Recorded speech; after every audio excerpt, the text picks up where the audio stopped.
Hello guys, welcome back to this Become English Champion YouTube channel, and it's been a long since we read any story. So today we are going to read a story, and the story is the Flies.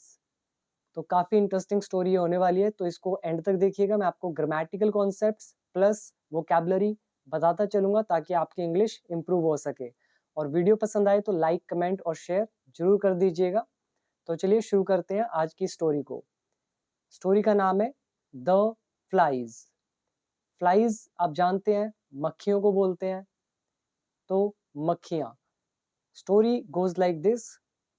One day, एक दिन, a big jar. Jar क्या होता है? Container, जिसके अंदर आप कोई चीज स्टोर करते हैं, रखते हैं। तो एक बड़ा सा कंटेनर या फिर जार फुल ऑफ हनी, जो शहद से भरा था, फेल, वो गिर गया।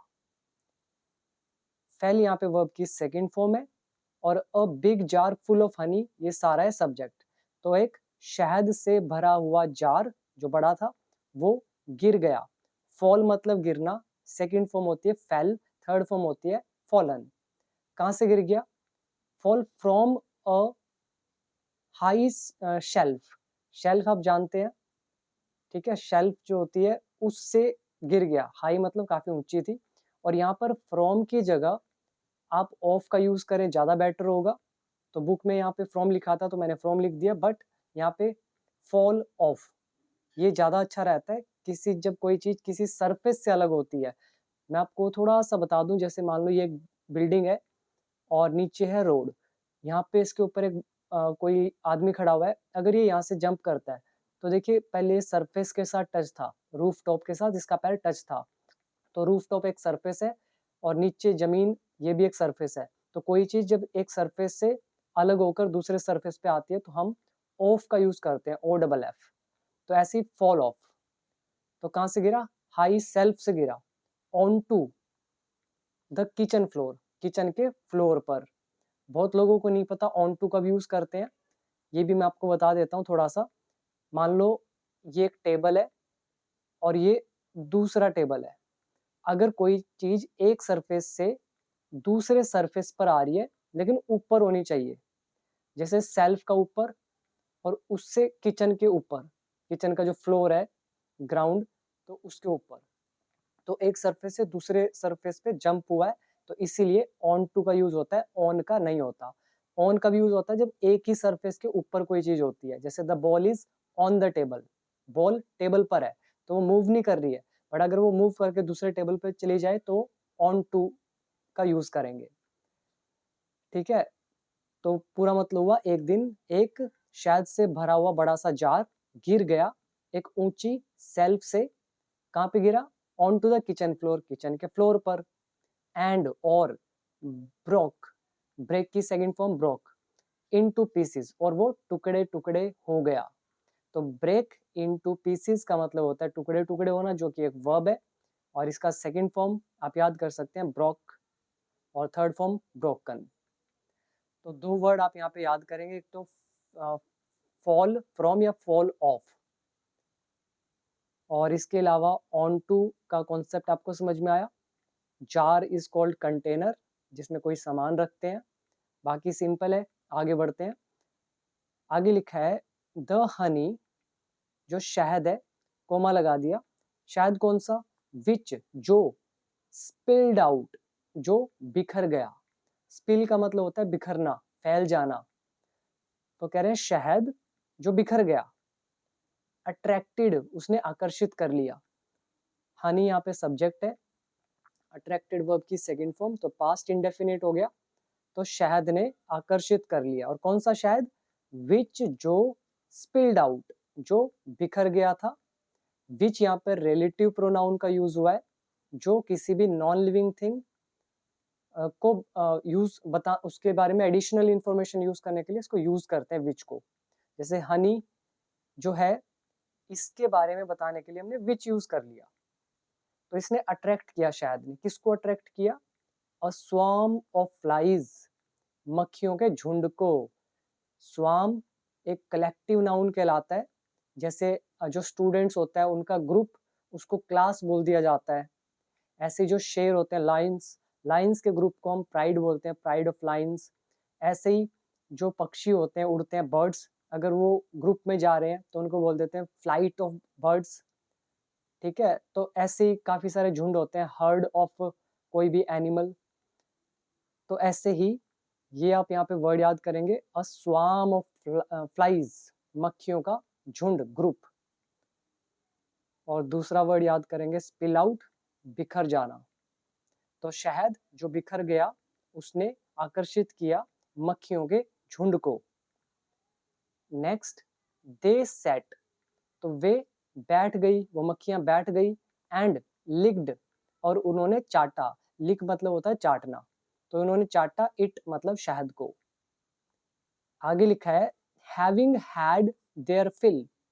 फिल का मतलब है यहाँ पे, मतलब अपना जो भोजन है या अपनी जो मील है उसको कंज्यूम करने के बाद।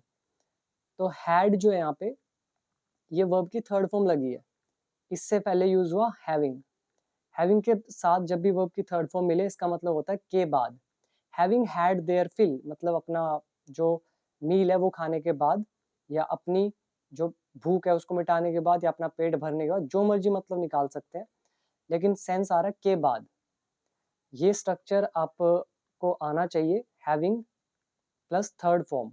जैसे नहाने के बाद having taken a bath, breakfast करने के बाद हैविंग टेकन ब्रेकफास्ट, या फिर हैविंग हैड ब्रेकफास्ट, स्कूल पहुंचने के बाद हैविंग रीच्ड द स्कूल, और इंग्लिश सीखने के बाद हैविंग लर्नड इंग्लिश, और ये वीडियो देखने के बाद हैविंग वॉच्ड दिस वीडियो। उसके बाद कॉमा लगाते हैं, फिर एक सेंटेंस बनाते हैं। तो मैं आपसे चाहूंगा कि एक सेंटेंस आप ट्रांसलेट करें हैविंग प्लस थर्ड फॉर्म को यूज करके, कोई भी सेंटेंस जो आपके माइंड में आता है, और उसको फिर नीचे कमेंट जरूर करें। तो हैविंग हैड देयर फील अपना मतलब मील वगैरह खाने के बाद अपना अपना हिस्सा, दे अटेम्प्टेड, अटेम्प्ट मतलब होता है प्रयास करना, तो उन्होंने कोशिश करी, टू फ्लाई उड़ने की, बट लेकिन, फेल्ड लेकिन असफल हो गई। तो अटेम्प्टेड वर्ब की सेकंड फॉर्म, दे यहाँ पे सब्जेक्ट, बट है कनेक्टर जोड़ने के लिए, फिर फेल्ड वर्ब की सेकंड फॉर्म। तो वो उन्होंने कोशिश की उड़ने की लेकिन वो असफल हुई, बिकॉज क्योंकि, देयर फीट उनके जो पैर थे, वर स्टक वो फंस गए, इन द हनी शहद में। और उसके बाद क्या हुआ फिर, दे मेड सेवरल अटेम्प्ट्स उन्होंने कई प्रयास किए।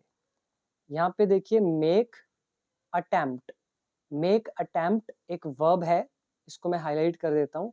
मेक अटेम्प्ट मतलब प्रयास करना, और एस लगा दिया अटेम्प्ट के साथ, तो इसका मतलब हो गया ज्यादा बार प्रयास करना। तो सेवरल लगा हुआ है, तो कई उन्होंने प्रयास किए। और मेक का सेकंड फॉर्म मेड। यहाँ पर जो अटेम्प्ट्स है ये नाउन का काम कर रहा है। ऊपर जो आपने देखा था स्टक के ऊपर ये जो अटेम्प्टेड लिखा हुआ है, ये वर्ब, वर्ब का काम कर रहा है अटेम्प्ट, और नीचे जो अटेम्प्ट है ये नाउन का काम है।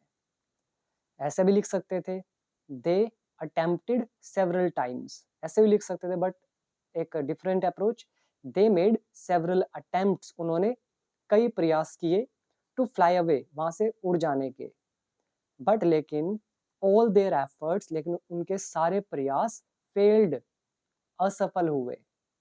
तो all their effort subject, failed यहाँ पे वर्ब की सेकेंड फॉर्म। और यहाँ पे बट के बाद अगर आपको ये सारा का सारा सेंटेंस अगर छोटा करना है तो आप सीधा लिख सकते हैं in vain, I N in V A I N vain, इसका मतलब होता है लेकिन सब निष्फल।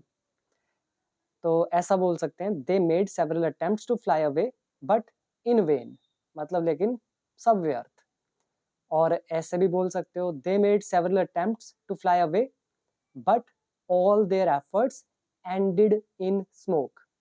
एंड इन स्मोक का मतलब होता है निष्फल होना, कोई रिजल्ट ना निकलना। तो ended in smoke second form लगा दी हमने एंड की, तो निष्फल हो गए उनके सारे एफर्ट्स। तो जैसा अच्छा लगे वैसा आप कर सकते हैं।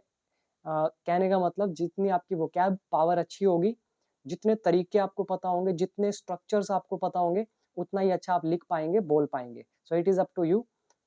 तो आगे बढ़ते हैं। दे रियलाइज्ड, तो उनको एहसास हुआ। रियलाइज का मतलब होता है एहसास होना।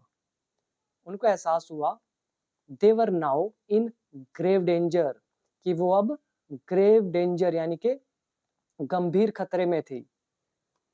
तो डेंजर इज खतरा, और कैसा खतरा? Grave danger. ग्रेव एक नाउन होता है जिसका मतलब होता है कब्र, लेकिन यहाँ पर ग्रेव एक एडजेक्टिव की तरह यूज हो रहा है और डेंजर है नाउन। और ये ग्रेव जो है इसका मतलब है गंभीर। और कैसा खतरा? वो खतरा जो आपको कब्र तक पहुंचा दे, यानी कि आपको मौत तक पहुंचा दे। इसीलिए ऐसा जो खतरा होता है जो आपको मौत तक पहुंचा रहा है उसको बोलते हैं ग्रेव डेंजर। तो उनको एहसास हुआ कि देवर नाउ इन ग्रेव डेंजर, कि अब वो तो गंभीर खतरे में है, उनकी जान जा सकती है। आगे है सुनर और लेटर, यानी कि आज नहीं तो कल, ह्यूमंस वुड नोटिस, ह्यूमन जो है उनको नोटिस कर लेंगे, देख लेंगे, एंड किल देम, और उनको मार देंगे। यहाँ पे वुड क्यों यूज हुआ है? बिकॉज ये नरेशन में लिखा हुआ है। अगर वही सोच रही होती फ्लाइज, तो वो ये कहती humans will notice and kill us, लेकिन उनकी बात हम बता रहे हैं कि उनको ऐसा लग रहा है कि आज नहीं तो कल ह्यूमंस उन्हें देख लेंगे और मार देंगे। तो ये देम बता रहा है कि, और ये वुड बता रहा है कि ये नरेशन का पार्ट है। तो यहाँ पे आप याद कर सकते हैं सुनर और लेटर, आज नहीं तो कल, बहुत अच्छा एक एक्सप्रेशन है ये। और वुड का यूज नाउ। और जो वुड में कंफ्यूज होते हैं, वीडियो नंबर 196 देख लीजिएगा, वुड के 22 यूजेस मैंने वहां पे कवर किए हैं, तो देख लीजिएगा वो वीडियो। आगे है वन ऑफ देम, उनमें से एक, साइड, साई का मतलब होता है सांस लेना, जैसे साई ऑफ रिलीफ, चैन की सांस लेना, ऐसे ही साई मतलब सांस लेना, जैसे आप एकदम रिलैक्स फील करते हैं। लेकिन इनकी वो सांस जो थी कैसी थी? इन अटर होपलेसनेस, मतलब बहुत ज्यादा निराशा में। अटर का मतलब क्या होता है? बहुत ज्यादा। जैसे हम बोलते हैं इट्स अटर नॉनसेंस, मतलब ये तो नॉनसेंस का अटर है, मतलब बहुत हाईएस्ट लेवल है। ऐसे ही होपलेसनेस मतलब हो जाता है निराशा या जिसमें आशा ना हो, और अटर मतलब बहुत ज्यादा। तो बहुत ज्यादा निराशा कि उसने आह भरी या सांस ली। और क्या बोला उसने? अलास। ये एक तरह का एक्सक्लेमेटरी सेंटेंस होता है जो फीलिंग्स एक्सप्रेस करता है। तो उसने क्या बोला? Alas, how foolish we are, हम कितनी मूर्ख हैं। फुलिश इज मूर्ख, हाउ के साथ यहाँ पे एडजेक्टिव लगाया जाता है। तो ये हमारे वही सेंटेंसेस है, एक्सक्लेमेटरी सेंटेंसेस।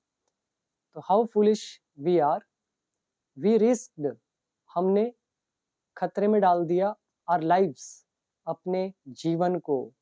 रिस्क वर्ब की सेकंड फॉर्म, वी सब्जेक्ट, बाकी अदर वर्ड। तो हमने खतरे में डाल दिया अपने जीवन को, फॉर के लिए, किसके लिए? अ फ्यू मोमेंट्स, कुछ पलों के लिए। कौन से पल? ऑफ प्लेजर, आनंद के। तो आनंद के कुछ मोमेंट यानी कि पलों के लिए हमने अपना लाइफ क्या किया? रिस्क में डाल दिया। नाउ अब, we are about to die, हम मरने वाले हैं। ये हमारा स्ट्रक्चर है अबाउट टू का। फिर लगाते हैं फर्स्ट फॉर्म, पैसिव वॉइस में लगाते हैं about to be plus third form, but ये एक्टिव वॉइस है तो अबाउट टू फर्स्ट फॉर्म। तो हम मरने वाले हैं बिकॉज ऑफ आर ग्रीड, अपने लालच के कारण। क्लियर हुआ? Now moral of the story, do not be greedy, लालची मत बनो। अगर यहां तक देखें ये कौन सा टेंस हुआ? This is imperative sentence. और इम्पेरेटिव सेंटेंस कैसे स्टार्ट होते हैं? वर्ब की फर्स्ट फॉर्म से। तो बी यहाँ पे वर्ब की फर्स्ट फॉर्म है, ग्रीडी अदर वर्ड्स, ये मतलब आगे का सारा अदर वर्ड्स। और नेगेटिव में डोंट लगाते हैं, जैसे गो जाओ, और डोंट गो मत जाओ। ऐसे ही बी हो जाओ, और डोंट बी मत हो। ठीक है, तो डोंट बी ग्रीडी, लालची मत हो। फॉर अ लिटल, एक थोड़े से पासिंग प्लेजर, गुजरते हुए आनंद के लिए। Pleasure is Anand, passing adjective है जिसका मतलब है गुजरता हुआ, लिटल मतलब थोड़ा सा। तो थोड़े से जो गुजरता हुआ आनंद है उसके लिए लालची मत बनो। तो ये था मॉरल। तो स्टोरी कैसी लगी जरूर बताइएगा कमेंट में। और अगर आप मेरी बुक बाय करना चाहते हैं तो आप नीचे चेक कर लीजिए डिस्क्रिप्शन बॉक्स, ये मेरी मेन बुक है जिसके अंदर आपको पूरी इंग्लिश के स्ट्रक्चर्स मिल जाएंगे, आप खुद पढ़ सकते हैं। अगर आपको वीडियो कोर्स से पढ़ना है तो आप ऐप को डाउनलोड कर सकते हैं, बिकम इंग्लिश चैंपियन ऐप का नाम है, नीचे दे रखे हैं लिंक्स डिस्क्रिप्शन बॉक्स में। तो आप ज़रूर इसे ज्वाइन करें और इसका बेनिफिट उठाएं। So thank you so much for watching this video till and. कैसी लगी वीडियो ज़रूर बताइएगा। अब मिलते हैं अगली एक और इंटरेस्टिंग स्टोरी के साथ। Thank you so much.